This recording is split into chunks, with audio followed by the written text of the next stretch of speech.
সরকারে দো আলম নবীর আদরের স্ত্রী খাদিজাতুল কুবরা রাদিয়াল্লাহু আনহা দুনিয়া থেকে চলে যাইতেছে। আল্লাহর দোস্ত খাদিজাকে ডাক দিয়া বলে, খাদিজা আপনি চলে যাইতেছেন, আমার একটা দরখাস্ত, তবে আমি আশা করি আল্লাহ তাআলা আপনাকে জান্নাতের মেহমান বানাবে। আমার দরখাস্ত হলো, জান্নাতের মধ্যে আমার বিবি আছে, আমার পক্ষ থেকে আমার বিবিকে আপনি সালাম পৌঁছে দিবেন।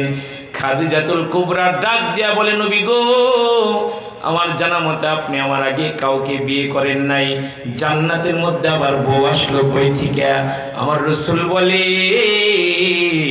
ফিরআউনের অত্যাচারে আসিয়া জীবন দিছে, ঈমান দেয় নাই, আল্লাহ তার উপরে এত খুশি হয়েছে, আল্লাহ খুশি হয়ে জান্নাতের মধ্যে আসিয়াকে আমি রাসূলের বউ বানায় আল্লাহ রাইখা দিছে।